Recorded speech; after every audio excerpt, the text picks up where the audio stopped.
Welcome back to my Mythical Meta. My name is Travis, and I'm joined by the entire Mythical crew. My brother Benjamin. Hello. My two great friends, Derek and Randy. I'm Derek. I'm Randy. Everyone is here. We have got a great show for you tonight.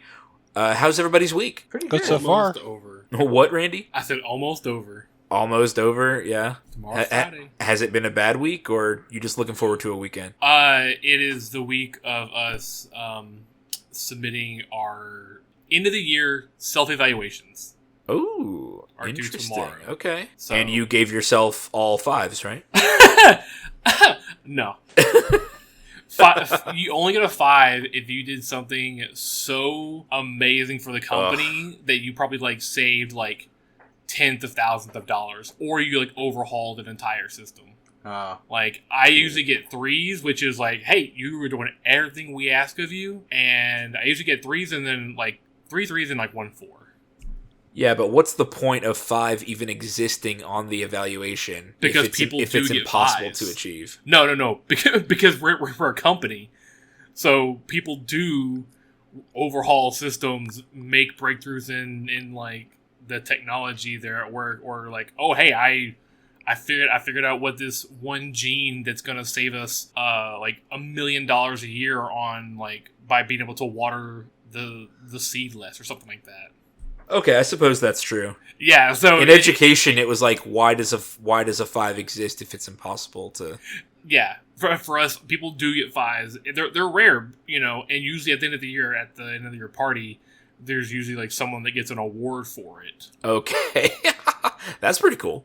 Yeah. There's I can't remember what it's called, but it's some guy who started the company. Some one of the original researchers.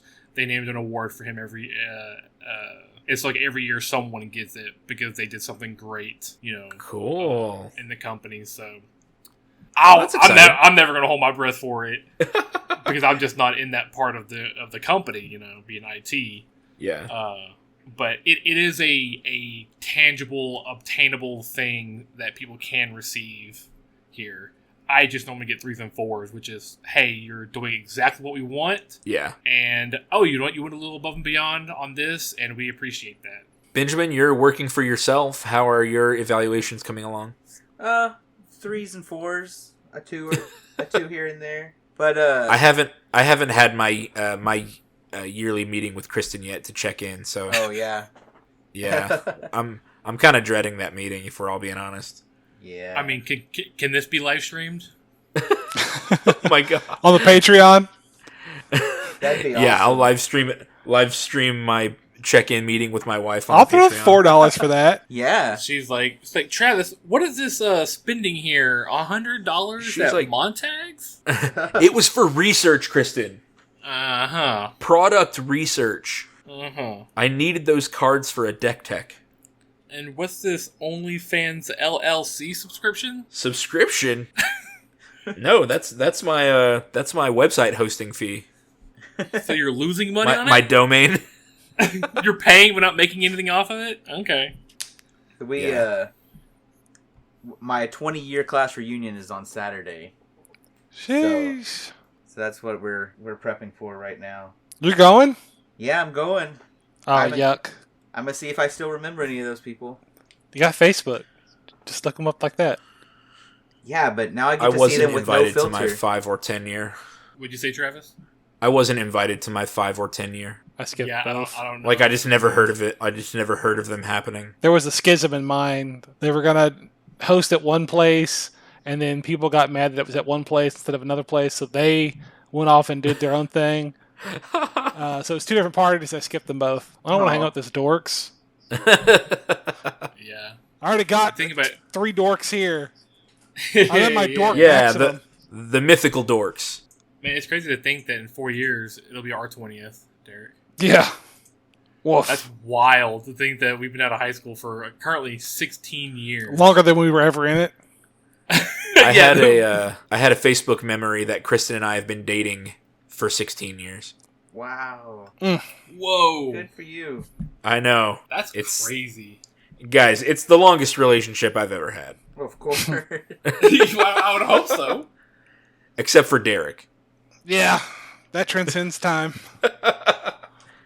Yeah, Derek and I met in the other world as spirits. Yeah. Just found each other and it's like, well, this is it. This is it. I found my soulmate. We've got a wonderful episode tonight. First, we're going to shout out our patron, Becky. Woo! Woo, Becky, thank you so much for your patronage, for sticking with us through the thick and thin. We appreciate your support. Listeners, if you want to become a patron and support My Mythical Meta, you can go to patreon.com/MyMythicalMeta, where we've got some great perks outlined for you. Benjamin, what's the first perk? The best perk, 20% off at EldoradoGaming.com. We will give you a personal Patreon code, and you can go to My Mythical Meta, where we've been updating our website with new products, dice, playmats, all sorts of cool things for you to elevate your gaming experience. Randy, what else? Early and ad-free content. Only at Patreon can you get the full episode without any ad breaks or commercial interruptions. And lastly, access to the My Mythical Meta Discord server. This is where we record every episode and where we talk about the games we're playing, including our upcoming Martian Colony campaign, which we will be talking about this episode. Yeah. Derek, what's this week's surprise perk? This is a perk for you guys. We were talking beforehand, and Travis, Benjamin, and Randy would love to do an ASMR mini episode for just you if you subscribe. And if you don't subscribe, you'll get even longer message. So if I don't get a patron, you'll get a full My Mythical Meta hour-long ASMR episode. Don't threaten them with a good time. we might not get any subscriptions because of that. No, you get no ASMR unless you subscribe. That's right. We'll That's right. it. Paywall. Derek has to edit it.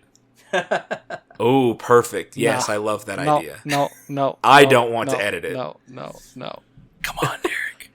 Derek, this is for you. Guys, all for I hate you, ASMR. I get a notification in Patreon that's like, Derek Williams has subscribed to the Patreon. Okay, we've got a fun episode. Tonight we are talking about Session Zero, which is a topic that's been, I don't know, hammered to death, but we're going to do something a little different. We're going to give you a practical guide for Session Zero for role-playing games. Like, literally, how do you turn just a group of players, into a cohesive campaign that's fun for everyone? We're going to talk about some step-by-steps, some topics that need addressing, and remember that at any point during a Session Zero, this is the time for people to bow out.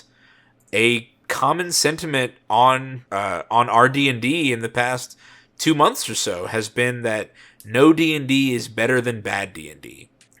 Nobody wants to sign up for a social experience just to have uncomfortable situations instead.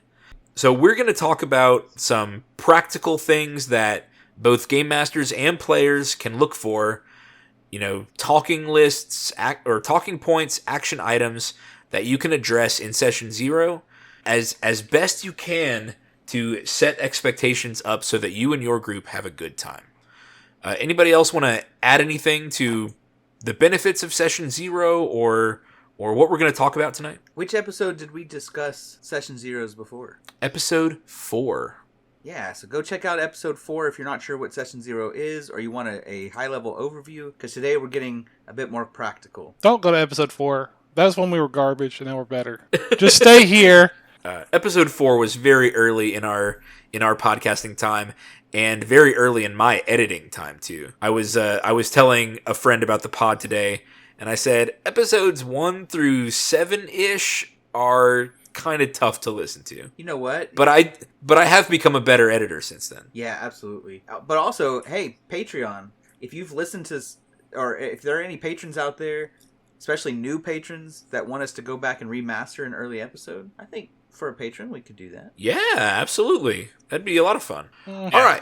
Back in the day, Travis had 4 cassette tapes, and he was just like recording and playing and recording and just, Cutting with an X-Acto knife and taping the magnetic film together. yeah, real mess. Yeah, it was a tough situation to be in, but I am much better now. We're all digital now. As if we weren't a year ago.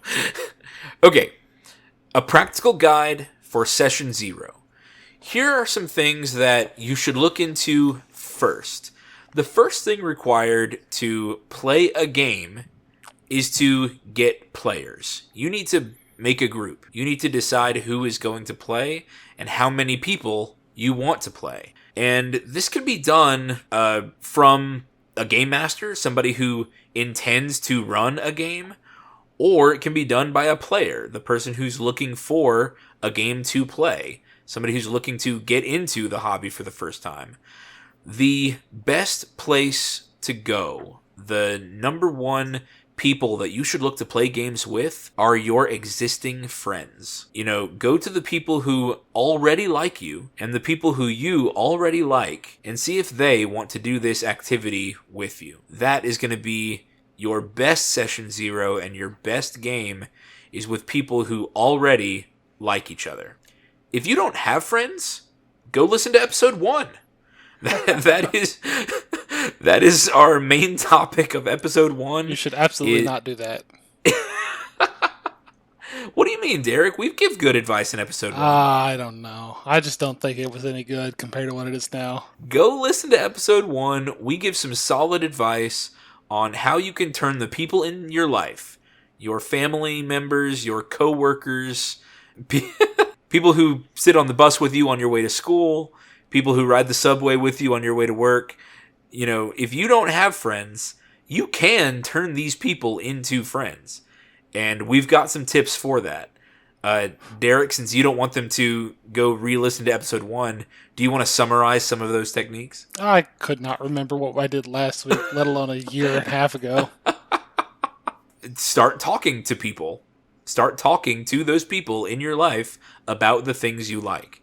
Tell them that you discovered Dungeons and Dragons, you discovered Pathfinder or something else, or you listened to this podcast and discovered Martian Colony, and you have access to it because you emailed mymythicalmeta@gmail.com, and you want to try out Martian Colony. This is how you do it. You say, hey, let's all get together, let's watch Stranger Things. And then you just kind of subtly plant the seeds while watching the first season.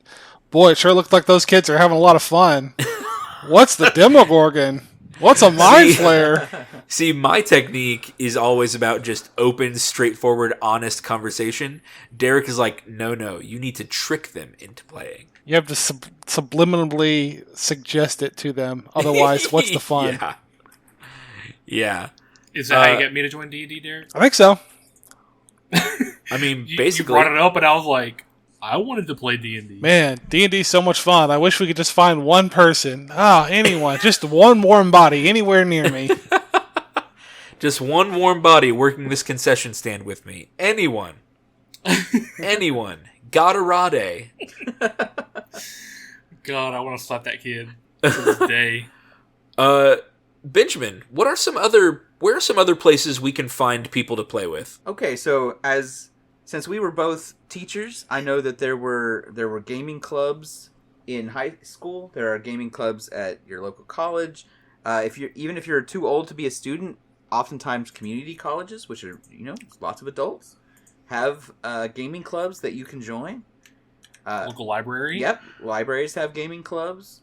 When I lived by myself in Alpine, I stopped by Sul Ross State University and found a role-playing game club. Cool. And joined them and played with them the entire time I was there. It was a lot of fun, They're actually. like, hey man, what class you taking? I'm like, none. I work in the community.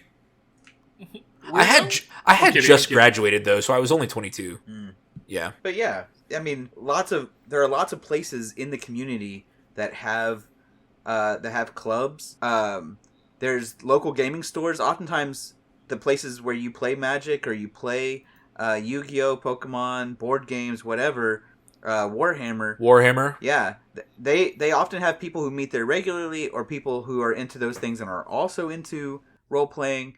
Just ask them, hey, do you know anybody who's looking to start a game soon, or anybody who's looking for a player? And either the employees will know, or people who are there playing games will know. And it's a great way to find people who are into the same things that are already there in the community. And oftentimes those gaming stores are the places where people will get together and play. And so a lot of times they'll even have rooms in the back that they'll let people play in. And, like at Goldmine Games. Yeah. In Richmond, Texas. So, yeah. You shouldn't give them free advertisement. They don't let you talk about this, Yeah, but they do give me money when I work there, so. Yeah, that's part of having a job. Yeah, I want them to make money so that they can continue giving me money. Okay, I guess so. Right. We can go online and find people there. How do we find people online to play with? Randy, take this one. Well, you can always go to good old Roll20. There is a section on there to like people that are looking for players, and also if you're a player and you want to say like, hey, I'm looking for a group. So there's that. Also Reddit, same kind of deal. There should be tons of like postings of DM looking for players looking for DM kind of situations. Yeah, look for the Reddit r/LFG, which means looking for group. LFG. Oh, I thought it meant let's go. No. What's the F stand for, Benjamin? Freaking go. Benjamin. Let's fun and go. That I seriously thought that's what it meant. All right. Well, no, it means looking for group. I mean, it means that too. It does. Okay. Get in the comments, people. What does LFG stands for? So yeah, Roll20, Reddit, your local game store, any local role-playing game club. There are places in your community where people are role-playing. I say this at conventions all the time. Dungeons & Dragons has become way more popular than it ever was, even in the last 5 years. Just because they have done such a push for beginner content, starter sets, essentials kits. They're in mainstream media with things like Stranger Things. And it's out there, and the hobby is getting much more mainstream than it ever was before. You don't have to play D&D. Any game is up and available for you, and especially online. If you discovered a role-playing game that you want to play but don't even have the book for it or any local players, you can go online and find people to play Mutants and Masterminds or Lancer or Cyberpunk. You can find these things online. And Randy said something earlier. Anything worth doing is worth doing poorly. You have to just try. And you might get no's, you might get rejections. But something I learned when I was doing fundraising, Benjamin, I know you learned this when you did book selling in college. But every no is just one step closer to a yes. Yep, absolutely. And every no is a learning experience for you to change your approach the next time. So just get out there and try. And this is something Benjamin's been saying for the last 10 or so episodes of My Mythical Meta. Do hard things. Yeah. Do hard things. Meeting somebody new, talking to somebody who you haven't talked to before. These are hard things, but you're going to grow because of them. And obviously the number one best option would be to go to the people who say that they're already your friends and say, I want to try this new thing, and see if they're up for it. Yeah. Do it on your birthday so they can't say no. That's right. That's how I get my wife to play Magic with me every year. Every year. On my birthday, when she can't say no. There you go. Precisely. Chances are, though, if you're listening to this, you probably are already into some sort of gaming, and you probably already have friends that are into gaming. And a lot of times it's going to be very tempting to say, oh, we can skip session 0 because we all know each other. We know what kind of games we want to play and all of that. And we don't need it, right? All the stuff we're going to talk about today, it's really obvious that you should do it when you don't know who you're playing with. But we're going to show that the 4 of us who know each other really well, hang out constantly, always play games with each other, still do Session Zero for our games. And they've been immensely helpful. absolutely. Yeah. And so we're about to dive into that stuff. And I would say Session Zero with your friends is extremely rewarding, not just for what it does for your gaming experience, but also just what it does for your friendships in general, right? When you're all having a good time together, then you're also bonding and drawing closer to those people. So, Yeah. yeah. Yeah, like when I hear about the character idea that Derek came up with, or the bit of world building that he did to add on to our Martian colony world, like that, I appreciate his creativity whenever I hear the stuff he comes up with. Yeah. And we're going to talk about some of those things later. Okay, so you've got a group of friends now. What are the things that should be agreed upon first when you approach playing a role-playing game together? So I think the obvious one is the game itself. What system and rules do you want to play? And in a lot of games, those systems and rules are going to lend themselves to the genre and the mood and the setting. So if you decide you want, gothic supernatural horror, then maybe Call of Cthulhu is the game you're looking for. Or if you decide you want modern science fiction, then maybe Cyberpunk is the game you want. If you want medieval fantasy, then Dungeons and Dragons might be the game you want. So agreeing together on the system and the rules, and then who's running the game?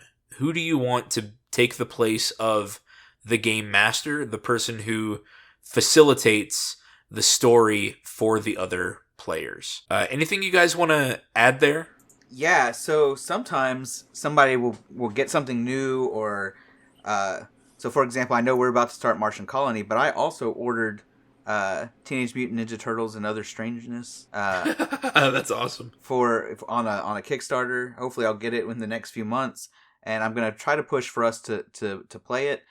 But one of the things that I notice with when you're picking the game, oftentimes either that will determine who in your group is going to run the game, or the person who's going to be running the game will be what decides what game you're playing, right? Because sometimes people who are going to be the game master, dungeon master, mechanic, storyteller, whatever the game calls that person running the game, they're often going to be more comfortable in certain settings or more comfortable with certain systems, or they're going to be excited to do something, and it's a lot of responsibility to put on somebody. And so asking someone to do something that they're either not excited about or not comfortable with, while I would still encourage you to do those hard things, it's often not fair to put that person in charge of running the game rather than being a player.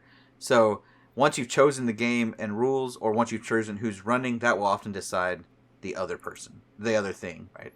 So yeah, that's true too. There was a time, like briefly after college, Derek and Randy, do y'all remember we played a lot of Savage Worlds? Yep. Yeah, we played Savage Worlds for a while because I liked those books and I liked those rules and I was willing to run those games. It's a system that's very setting agnostic. You can run it in lots of different settings. Derek and I even did some work to make a Pokemon RPG with it. Yeah, I remember that. Yeah, so because I liked that system, I was the one running, and I ran that system. Randy is more familiar with Dungeons and Dragons and with Pathfinder, and so he runs those. I was very familiar with Mage, and so I ran that. And we are about to get into Martian Colony, which is something that Benjamin and I literally created. So we wouldn't create the system and then ask Derek to run. Right. Like that wouldn't be fair. You're right. Yeah. And so once we decided we knew we wanted to do Martian Colony, we talked about it on the show. Which episode did we talk about Martian Colony? Episode 16. There you go. Just a chance to listen to me and Travis go on and on about the development of Martian Colony there. And so we developed it. We knew we wanted to play it with this friend group, and so we knew it was going to be one of us running it, and Travis just ran our Mage game, so it fell to me that it was going to be my responsibility to make this game something functional. And that's an early part of the Session Zero that we went through, right? Not just deciding the game, but also who's the who's the game mechanic there. Yeah. And like I mentioned, a lot of games, their systems and rules, they're going to lend themselves to the genre and mood of the game that you want to play. But genre and mood, just like I mentioned with Savage Worlds, sometimes they're not explicitly attached. And so you need to get the feeling, you need to check the vibe of the players in that case. Both the players and the game master. What does the group want? And you need to find where the will of the group is headed in order to determine what specific genre or mood you want to play in. And Benjamin, I wanted to kind of turn this over to you. I thought that your Session Zero questionnaire that you sent to us for Martian Colony was so thorough. And it kind of laid out lots of possibilities in the science fiction space travel genre. Yeah. And you made it a point to ask each of us, what parts of the science fiction space travel genre do you like? What parts do you not like? What aspects of this genre appeal to you? Which ones turn you off? What themes interest you? What conflicts interest you? And it was just such a really cool way to give you all the information that you would need to create a world that we all would love. Yeah. Yeah, so okay, the very first question I asked on the survey, and we'll talk about how surveys work in a little bit, but this is something that I think any person who's running a game should ask, and that is, when you think about getting involved in a campaign in this game, what is something the thing that you are most excited about? What do you really want to get to do? And so I asked that. My very first question is, when you think about a Martian Colony campaign, what is the one thing you're most excited to get to do? And generally speaking, they all had roughly the same response, which is great, which was that they really wanted to have robot battles. So yeah, right. That's all it's all about. I have my questionnaire up because I knew we were going to be referring to it today. Yeah. Mine was build a cool suit and steadily upgrade it. Yeah. Like just like the characters in Gundam Wing or any Gundam show, they show up with a suit, and then about halfway through the first season, they'll get an upgrade, and then 3/4 of the way through the season, they'll get another add-on, a backpack unit with big ass wings or whatever, right. and then towards the finale, they'll get yet another boost where they go past some level, they go Trans Am or whatever. There's some type of crazy upgrade. And that's what I wanted to do with my suit. I don't need to start the game, at full capacity. I want my suit to get steadily better as we play. Yeah. And so, to me, I feel like, okay, having received all their questionnaires and knowing that the thing that each one of them wanted to do had something to do with the suit itself, had something to do with being involved in awesome battles and clashing with each other in these ways, I know that my campaign needs to have the mobile suits as a focus, right? There's I originally was thinking like, hey, I want to have a campaign with a lot of political intrigue and all of that, and through the questionnaire I realized, okay, political intrigue, there's still going to be some, but that's not really what my players are excited about, and I don't want to take away from their experience and excitement by just forcing them to play the game that I want to play. Yeah. So I had to make sure that as I was planning the plot points and the way this was going to go and everything, that I made sure to build in lots of battles, lots of chances to get scraps and salvage and things that would help them to develop their mobile suit. So that was the first question, and it really informed kind of the rest of the way that this game will go. Yeah, go ahead. I wanted to just mention, we've been talking about a pre-game survey. And I don't know, guys. I can't think of a better way to do this because we were all able to. So we have a shared Google Drive, which, by the way, listener, this is very, very easy to set up. Like, each person just needs a Gmail account. And can you access Google Drive with different email accounts or only Google? You can, because Sarah uses Yahoo to access it. Yeah, so you can access a Google Drive with any email account. So It's the easiest thing, and then all we do is we make a survey, a blank document, where the person who's interested in the information lays out all of their questions. And then you send them out to all the players, and then the players are not rushed like they might be in a conversation, across the table with each other. They're not rushed to come up with answers. They can take their time. They can take a week to, or, sometime right before they're going to bed, when they've got time on their phone, they can just go down the questionnaire and respond. And then Benjamin, as soon as it's shared back to him, he can see all of those responses. So if you don't know how to work Google Drive or how to make a survey, maybe try to find some resources about that. But we're talking about like the information that would go in a pregame survey. Yeah. And there are even more sophisticated ways to do it than what I did. I just sent out a Google Doc and had them copy it and send it back. But there are, if you use Google, like Google Surveys or Google... I'm just remembering Google Classroom. Yeah. Well, there's a specific one you can use like a quiz format, and it'll compile all the answers for you. Oh, that's right. Yeah. So that I could see Google Forms. Google Forms, there you go. If you use Google Forms, and give them multiple choices or whatever, you'll get everything built into a spreadsheet for you. Yeah, you'll get it all tabulated and figured out for you. It's pretty... Google's got tons of free tools available to make this a very easy task.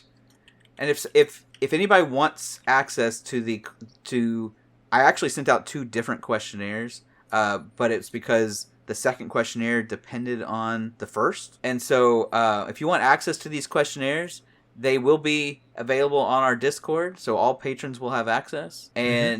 And so we'll make sure that they're available to see, and you can modify them to use with your own games. But I went through, and he mentioned, right, Gundam is a great example of this. Gundam is such a wide universe where there's so many different genres, and if you go kind of outside Gundam to the other science fiction, it can go all the way from grimdark and gritty, right? This like The Expanse or Warhammer? Warhammer, yeah, even darker, right? There's certainly lighthearted and comedic, right? There's like Red Dwarf, there's Zoids. There's the space opera or spaghetti western style, like Star Wars, original Star Wars, and of course there's the really campy. I'm trying to think of a great example. The Power of Friendship type ones that are, well, a lot of Gundam, honestly. But especially the ones like Gundam Build Fighters, Gundam Build Divers. That's a lot of those. There's usually the latter half of a lot of Gundam shows where everybody starts becoming space psychics, and it's right. Well, and see that so I put campy as an option. Yeah. I said, hey, do y'all want to be in this sort of sci-fi friendship is magic type thing, or do you want it to be gritty? Do you want it to be comedic? And I got consistent feedback that no one wanted campy, and that was good to know, right? Because there's certainly room to do that, right? A lot of Dungeons and Dragons can get very campy. And so that was good feedback, right? I was actually really surprised at the pushback. I had another section on what kind of sci-fi tropes would you be interested in, and no one was interested in time travel. Oh, I'm always interested in time travel. Don't put that filth in my mouth. All right, I'm looking at yours here. Oh, you weren't interested in any superpowers, X-Men, the Force, anything like that. Yeah, you were interested in everything else. I was low on that. I wanted to keep it sci-fi-ish, but out of superheroes. Right. I was one of the ones who said I'm not really interested in time travel. Travis is a buster. I said I wouldn't mind like like something so far in the past that it looks futuristic or prophetic or whatever. Because in Iron-Blooded Orphans, there are these mobile armors and an era that people called the Calamity Wars, and then it comes back as this crazy monster that nobody seems prepared to fight. Yeah. So I would be interested in exploring the past, but not necessarily in like a time travel forward or anything like that. Right. And I had originally had some ideas that involved some interesting time travel ideas, but no one, well, I'm not going to say no one, because obviously Derek's here saying he was interested in it. But my caveat to this is Derek tends to be the one that gets me his stuff the latest, which means by the time I'm not usually like this. I've been in a funk creatively. Okay. Well, by the time I saw yours, and you're interested in like all these different things. You're interested in giant robots, small robots, aliens, monsters, time travel, parallel, all this stuff. But Travis and Randy both had very, very small lists. So by the time I saw yours, I was like, well, we're not doing time travel because no one's interested in it. And so I'm not. I guess like a lot of it, I'm not opposed to. It's just like I didn't want to put like I don't know. I wanted to keep it short versus like yes. No. And then it'd be like, oh, so none of this was useful because it was all hard yeses. Yeah. No. Does that make sense? I appreciate that, right? Because again, I want the way y'all answered is perfect. It is really helpful. And this, okay. So if you're listening to this and you're thinking about running a campaign and you're like, man, if I just let them tell me what they want, I'm not going to get to tell my story, or I'm not going to get to do XYZ. Listen, having my friends tell me what kind of game they're interested in and what kind of themes they do and don't want has really helped me with my world building, because it lets me know the parameters on the technology. It lets me know, right, what kind of organizations exist and don't exist, what kind of plot I'm gonna have, right? It's almost like reverse railroading, but I don't have a problem with that because it makes my job so much easier to just say I don't need to worry about that sort of storyline because it doesn't exist in this world, right? There are no superpowers in this world. There's no faster than light travel in this world, right? We're kind of confined to this solar system, and it might take 2 years to travel from Mars to Earth, depending on where they are in their orbit, right? That's just where we are. And that's going to make for some interesting constraints, and it's going to, right, it really has helped me with where we're going with this story. So yeah. And I'll offer in that quote that comes up often in Magic the Gathering and deck building, that restrictions breed creativity. Like, if you just have this story that you want to tell no matter what, then you can write a book. Yeah. But if you want to, I mean, it is hard to have a story that fits the expectations of 3, 4, or 5 other people also. Yeah. That is hard. There's no doubt about it. And if you don't want that difficulty or that restriction, then a role-playing game might not be the best medium for the story you want to tell. I liked the way Benjamin worded some of these questions. He put, what sci-fi tropes would you definitely like to experience? So I had in my mind, like, if we play 5 sessions, these are the 5 sci-fi tropes I want to hit. And just like his first question was, what's the one thing you are most excited to do?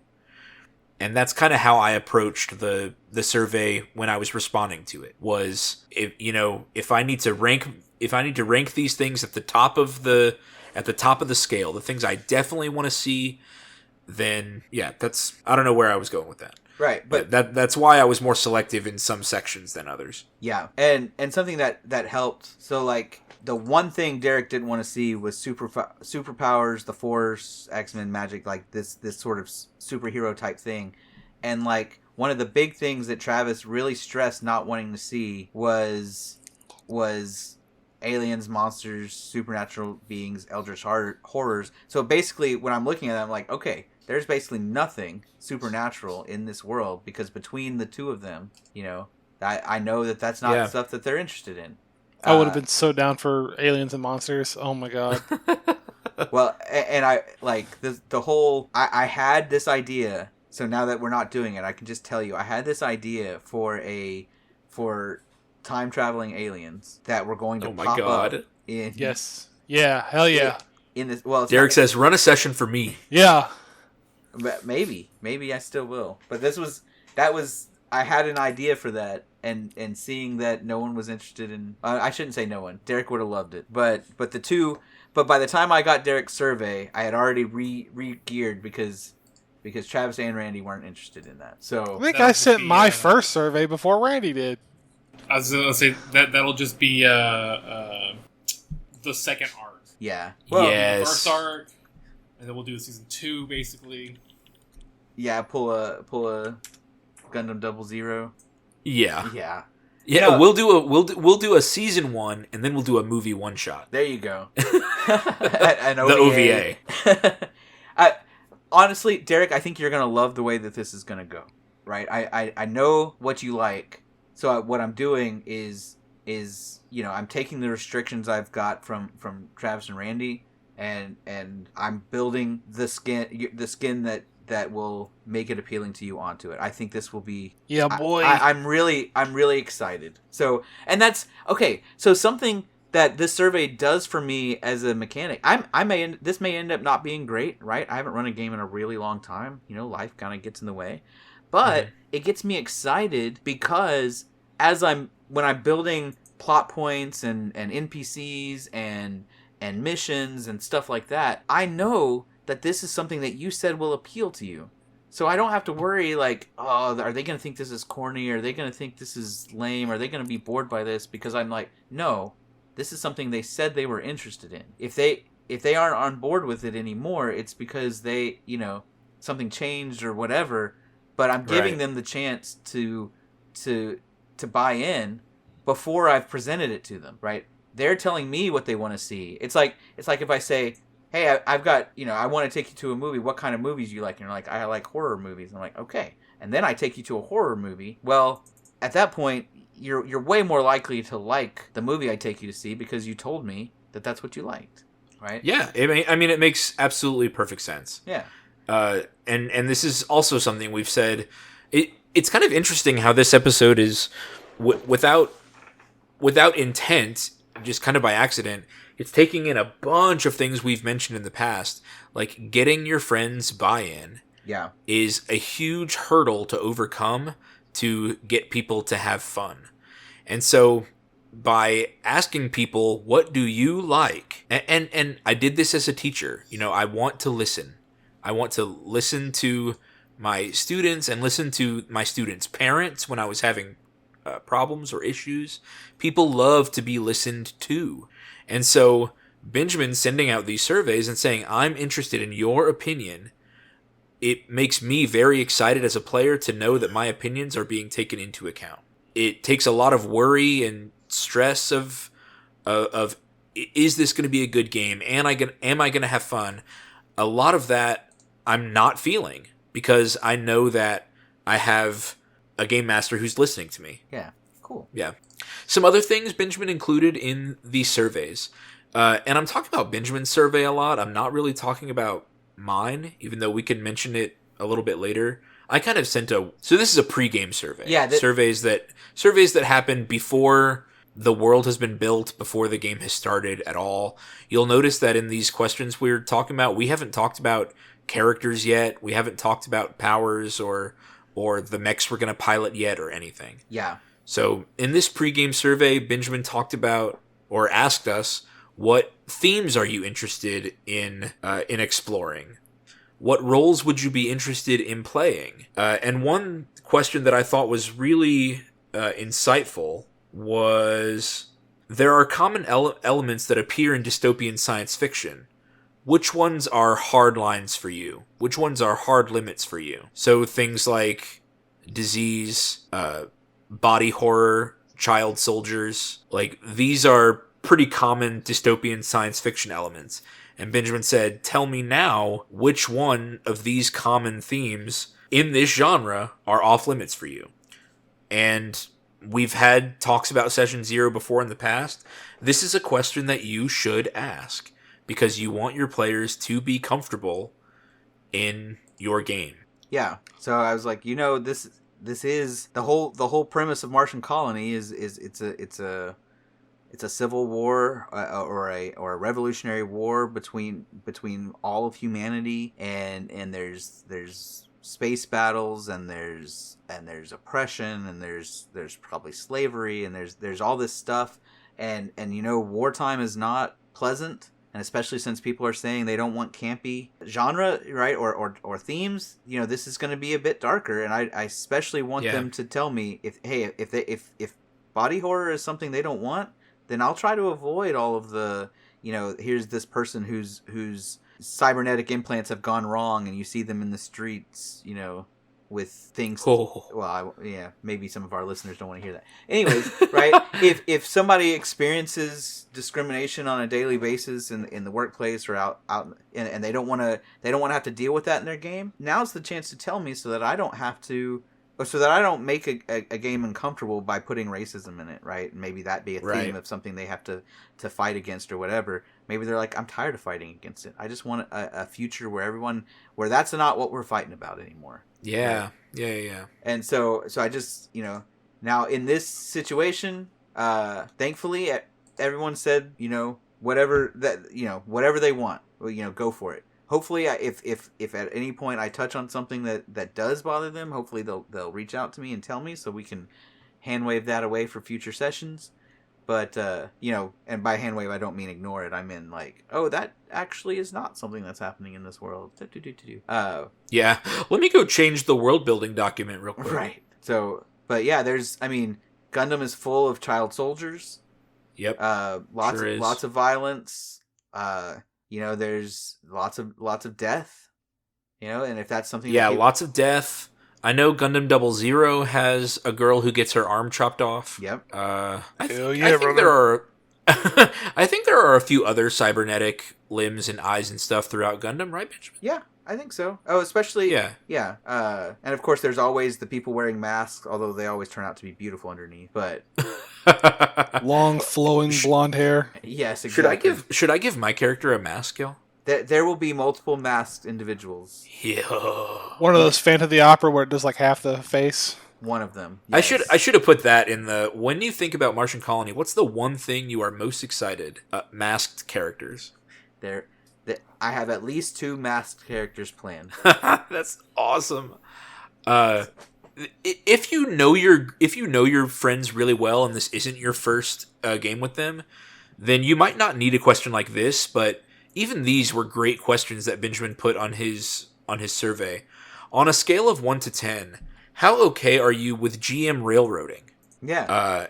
And another one was, how okay are you with plot twists or plot devices that eliminate player agency? So things like saving the party from a total party kill, or a fight that cannot be won, or a villain trump card. These are all things that a lot of players, and we see this all the time. You can go listen to so many of our News from the Warfronts where people feel like they didn't have a choice, and that's what frustrates them so much. So Benjamin's asking this question: how okay are you with these various controversial role-playing game strategies? Yeah. Railroading, plot twists or plot devices, players secretly working, or players with secret motives. How okay are you with these things? And I don't know what I don't know what Derek and Randy's responses are. I'm actually really okay with those.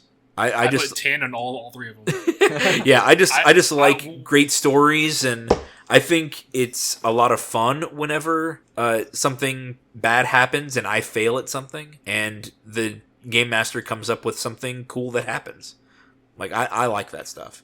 Yeah, I said 10, F me up fam, give me that M. Night Shyamalan Ding Dong twist. Yeah, like, I don't remember what I put. You were okay. Which one are we on? I just opened my spreadsheet. How okay are you with railroading, plot twists, stuff like that? The one thing that you were not okay with, that basically no one was okay with, was players secretly working against the party. And I had originally had an idea. This idea kind of morphed into something else, of having someone in the party be an Earth spy. Okay. But I was fine with it. I would never narc. What? I said I won't tell if you don't. Haha. Right. Well, but I got the same response from everyone, which is I'm willing to play it ignorantly in game, but I want to know out of character. That was they wanted to enjoy. Yeah, I said that almost verbatim. Yeah. I want to know if there's a secret agent so that I can enjoy the dramatic irony. Yeah. Dramatic irony is fun when the audience knows something that the characters do not. Yeah. That's fun. So if I'm out of the same loop that my character is out of, then I feel like I was robbed from something. Yeah.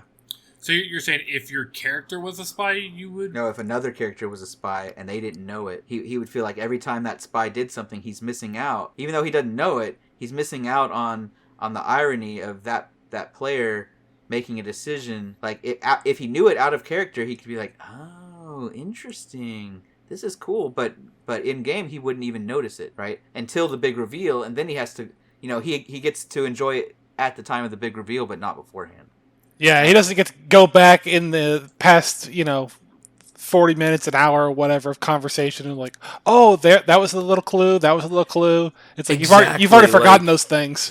You want me to rewatch you want me to go back and re-listen to our 3 live sessions of Martian Colony so that I can get all the clues? Yeah. Like, no, I Travis, just want to know. Yeah. That way, when it's happening, I can be like, ooh, that's fun. And then I just play my character dumb. Yeah. Yeah, Because I could play because dumb. I can do that, and I think a lot of game masters and their little spy friends are not giving the rest of their friends enough credit. Yeah. I think lots of people can do that because we read that and watch it in stories all the time. Oh, see, I feel like I'm the opposite. If one of y'all were a spy, I don't want to know. If I figure it out, then that makes it more rewarding for me. And it's like, okay, yeah, like if you're watching it on TV, well, of course you want to know because then you can be like, oh, I see what's going on here. But it's like, well, that's because it's like you're a third, or there's that fourth wall. It's like Sure. I'm not involved. I can't do anything about like what's happening on screen. And it's like, yeah, I could play dumb, but I guess like I don't know if it would kind of like, oh, well, this person's doing this because I know why, because they're against us. And Yeah. it's like, yeah, I could play dumb, but it's just... Yeah, but then if I don't figure it out, then I'm really dumb. I would rather be Big really dumb. dumb.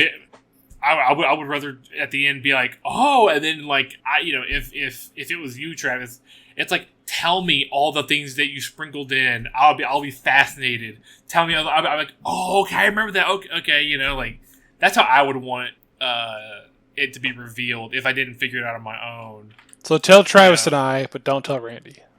Hey, Right. that's fine with me. Yeah. Right. Okay. You know what I should do is have... I should be the spy. Yeah, I should make Randy the spy and tell Travis and Derek, but don't tell Randy that I told Travis and Derek. Don't tell Randy that we know. Right. I'm thinking here, he. Yeah, Randy thinks he's getting away with it. I'm so clever. I love that. That's hilarious. But- okay. Well, now we But evolve. I'm not... Yeah, but now we all know. Yeah, so I'm not doing that. But and that gave me, I didn't know what y'all would put. Like I said, I had that idea that somebody would be a spy. I even had an idea of originally having all of you be double agents, and you get to choose who you're loyal to because you're spying for both sides. But not letting y'all know that each other person was like that. Did you not do that because I wrote that down? Because you wrote what? And I wrote, I can't wait for us all to realize we are all double agents, but each working for a different enemy of the faction that we're all spying on.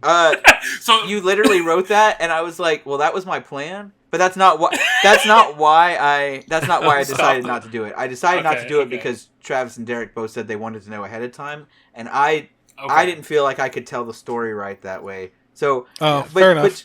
Which is fine. I once again, everything that y'all have told me has helped shape the way the story's going to go. So I'm really excited, and I have to keep y'all away from Sarah because she's like, because I've told her all my ideas and she thinks they're great, but she's like, I don't know if I can not tell them. So when we went over to Travis's house, she was like, whatever you do, don't bring up Martian Colony because I don't know that I could not tell them. Oh my god. That's fun. Okay, Yeah. cool. So now I'll know next time we go to Hat Creek to ask her about Martian Colony. right. I'm going to Facebook, add Sarah on Facebook, and be like, hey, so Martian Colony, right? Crazy. Benjamin just told me all about it. He said that you knew, and that's crazy.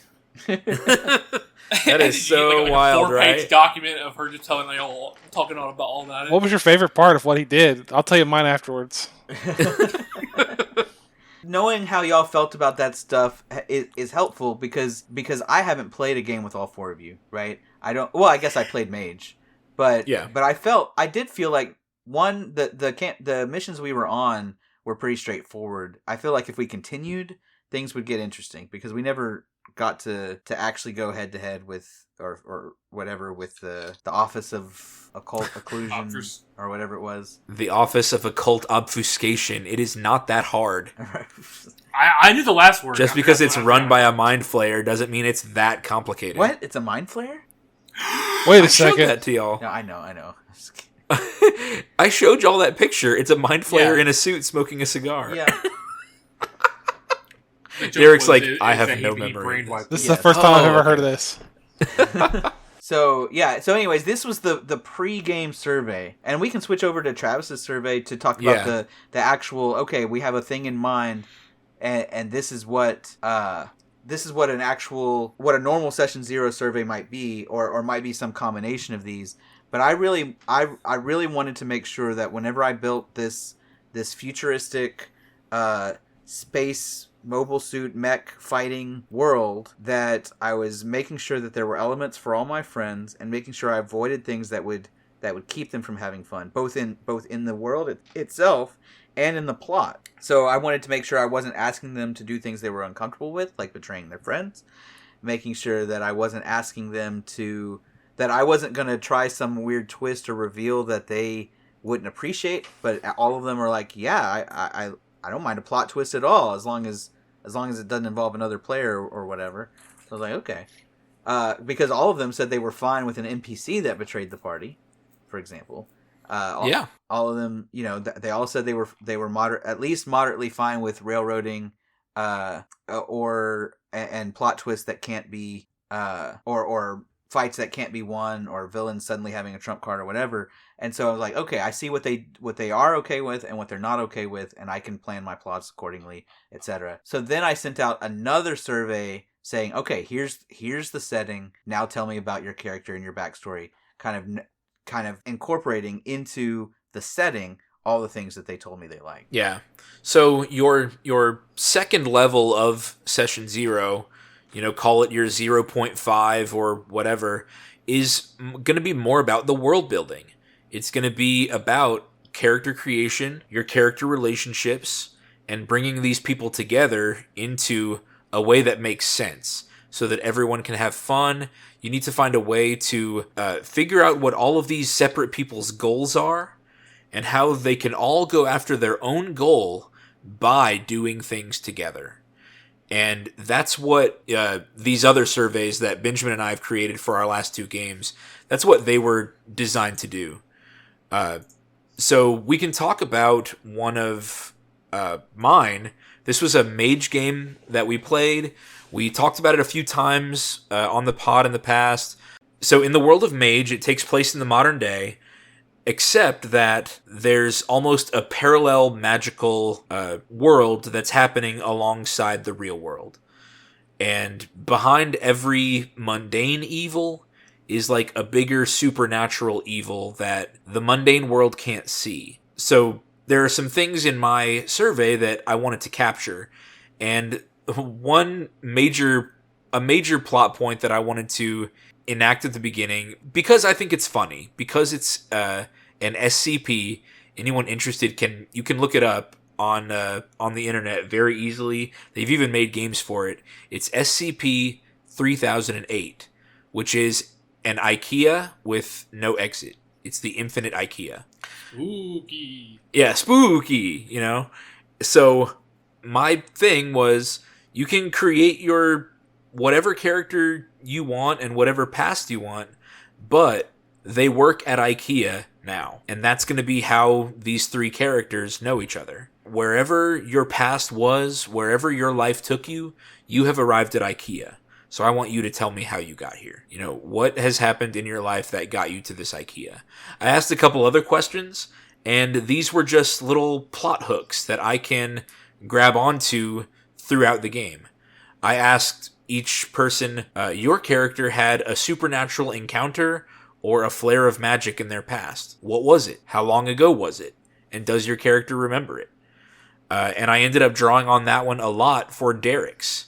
In Derek's story, he said that in the past, a dog told him a date. A dog spoke and told him a date. And then, when that date finally came, his character had a brain aneurysm. So I used that. I used that dog and that supernatural event in order to kind of create his little adventure whenever I was running the sessions.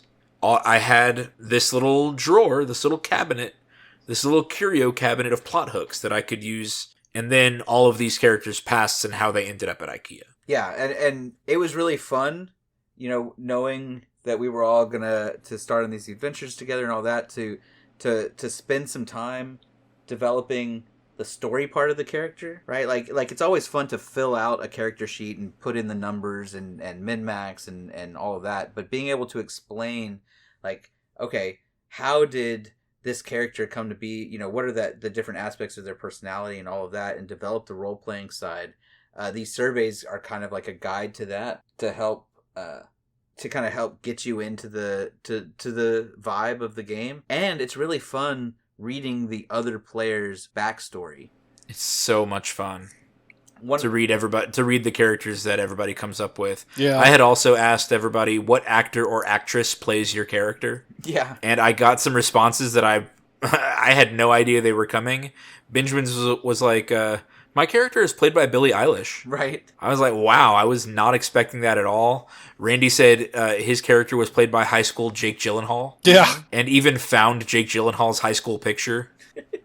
So, like, it was so funny to just see this, like, you know, fuzz on his upper lip, Jake Gyllenhaal, with a mid-90s haircut, being the character that he had created. It was a lot of fun. Yeah. And I one of the things that I remember growing up, you know, with all the one-shots and everything, if you made a character, no matter how extensive your backstory was, like, you would show up, your characters were meeting each other, and if you wanted the other characters to know part of your backstory, you had to, like, tell them during game time, and even for long campaigns, right? It was always my experience that your first session was, let's meet each other. Well, you know, you're all at a tavern. Okay. And now something's going to attack, and we're all going to try to fight it, and then we got to go camp and tell each other our backstories and all this stuff, and find a reason to get together. Whereas these surveys kind of give you a chance to really develop your backstory, really get to know the other characters, and then kind of do some collaborative storytelling before session one. And so, like, with mine, one of the things I did, I had them fill out their surveys where they talk about their backstory and all this stuff. And then I sent each one of them a message saying, hey, this is how you joined this fight. And you know, session one will be an early mission, a first mission, but it won't be necessarily the first time they've met each other. And it won't be, and we've kind of established already, how did they get here? I don't have to contrive some, oh, you all just happen to be in the same place at the same time, you know, and let me all make you into a group. It's okay, we all, you know, we already have established why you're here and why you're fighting, and we can kind of start the story in progress where the characters are going to have more fun, right? Travis got us all into that IKEA, and our stories were all there already. And we had that in common before the game started. Even if we didn't know each other very well, we were in the same place. We all had a reason to be there. And we could start the story where it mattered, where it was going to be fun for us, rather than spending a lot of time on prologue. Yeah. Derek, I feel like you had started something and then we talked over you. I don't remember saying anything, but you said I said anything. I don't remember what it was. Was it going to be something about, like, these pre-game stories, or this, you know, coming up with your backstory beforehand, or anything like that? Maybe it's going to be something about how he hasn't filled out his survey yet. Actually, just if you shared checked it. your email, He I did. said He it like literally 10 minutes just ago. shared it about 9 minutes ago. Well, no wonder. It's because I'm in the middle of podcasting. Sorry, 21 minutes ago. He I shared can do both if I'm quiet and don't say anything in the first half. Something I like for like, I guess, like party and like character relationships that I read a long time ago was this works better if you're in a like campaign where maybe like your characters are already adventurers or something like that. But it was like write down like a handful of truths about your character, and then like a few rumors / lies, Mm-hmm. and then you like hand them out to the other players. Ooh, I like that a lot. Benjamin, so can we do that? Sure. Yeah. All right. Okay. Yeah, so Gotta come up with you know, something else? Yep, sorry, Derek. It was just like, like, oh well, like I heard about this great thing he did, but I also heard he cheats at poker, which could be a lie. He could just have like a high like luck skill in your game or whatever it is. But it's like, well, they think he cheats, so it's a rumor that he cheats because he wins poker too much, something like that. So I don't know how well it would work in Martian Colony because we're all kind of just meeting, like we're all. Well, I guess Travis's character, you kind of have a back. My character's middle-aged. She's kind of lived a life and is living Yeah. her second. Yeah. Yeah, well, and she's kind of a criminal, right? Uh-huh. So yeah, I mean, within that underworld.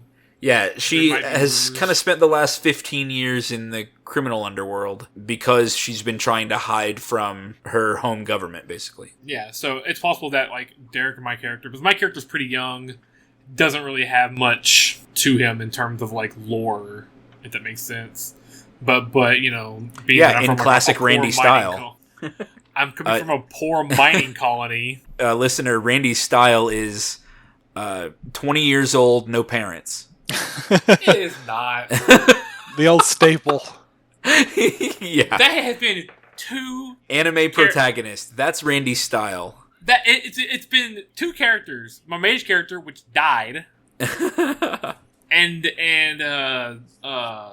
this character, but it's not like he's anime protag. It's the mother left, like abandoned the family. The father died because he was abusive, gambling addict, and drinker. So it's not like oh, they're just like parents who are working outside for a harem setup. Oh my god, yeah. Classic anime silent protagonist. Yeah, so I mean, it's not like that, and I feel like my other characters aren't always just young characters, anything like that. Randy, you got nothing to apologize for. You've got a thing. My thing, I always play an outlaw with a heart of gold. Yeah, that's true. And Travis I mean, is I usually played flamboyant. old barbarians. What'd you say, Derek? I said Travis's characters are usually flamboyant or boisterous. Yeah, that's true. Well, I'm realizing maybe I have a thing for old people because I made Sobek Sick. the old lizard folk a long time ago, Mhm. and now I'm playing Svetlana, a middle-aged mom on the hunt for her son, Yeah, I mean, searching for her lost son. In my game, though, you're a swashbuckling buccaneer. Oh, that's true. We need to play. Yeah, we do need to Pathfinder play again. Pathfinder again. We need to get the Gonna be girls on here. board again. So, consider all the things that we talked about as you try to plan and prepare for your next upcoming game. There's a lot of actual, real substantial questions you can ask before getting to character creation or character relationships or your party dynamics in order to make the game better. You can ask people what they expect from the game, what they hope from a game, what themes they're looking forward to, and you can get preemptive feedback about Game Master's style. If you want to know what moves are okay and what moves are off limits, those are things that you really can just ask about in these pregame surveys or in these Session Zero conversations. Is there anything you guys want to add to our Session Zero episode? No, I think we're good. No. Absolutely All right, not. well, Benjamin, where can people find our Patreon? They can go to www.patreon.com/mymythicalmeta. And Randy, how can people email us directly to ask for access to the Martian Colony rulebooks? MyMythicalMeta@gmail.com. Hey. Yes, Randy, that's correct. Benjamin, any words of wisdom?